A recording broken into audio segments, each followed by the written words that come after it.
I had to sleep with my sister to prove to my parents that she was obsessed with me. It all started when she would bury her head under my skirt. She kept challenging me to climb an old treehouse, which I finally did, only to realize she could see up my skirt as I climbed. I screamed at her to stop looking, and she acted like I was disgusting for thinking she was looking. The whole situation was super weird, so I just let it go and never mentioned it again. A few months later, I caught her looking at my photos on my phone. Of course, a big fight happened, and my parents got involved. She told them she was trying to delete an ugly photo I had taken of her somehow. My parents saw it as if we were both in the wrong. I didn't have anything scandalous there, but it just felt so wrong for her to be looking at my photos. 2 years later, when we were moving to a new house, my sister and I found out we would be sharing the same bathroom. My sister acted annoyed, but I could see the smile on her face. She never knocked when I was in the shower. Instead, she just tried to see if the door was locked. Eventually, the inevitable happened. I forgot to lock the door, and she barged in. Fortunately, I was still dressed. I told my parents about it, and instead of the solution being that she should knock, the solution was that I should use the guest bathroom downstairs. Just when I thought it couldn't get worse, it did. A few nights ago, after a family barbecue, I went back to my room and noticed that the pants I had changed out of before everyone arrived were out of the laundry basket and on the floor.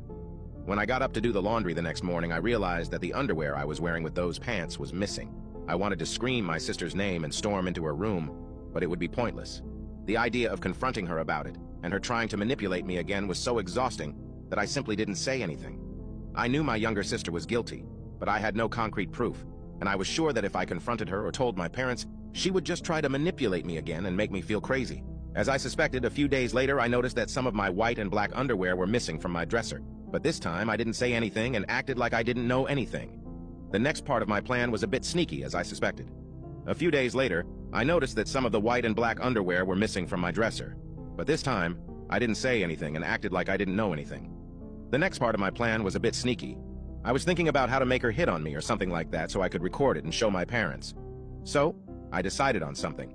My parents were going to another city for the wedding of 2 of their friends. That day would be perfect to put the plan into action, so the day arrived. I thought of all the ways to provoke her, and the most effective way I found was to pretend I was using the bathroom and stay inside wearing only the bottom of my bikini, waiting for her to barge in as she always did. As expected, she broke in through the door as usual, but I didn't expect the reaction she had. She stood there staring at me as if she wanted to pounce on me, like a wolf looks at its prey defensively, but at the same time with a scared expression. This time, I did it differently. I didn't scream. I didn't move away. I didn't make a scene.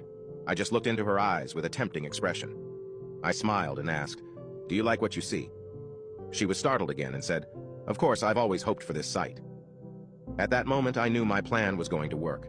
Now you can check if there is a part 2 by pressing share and more.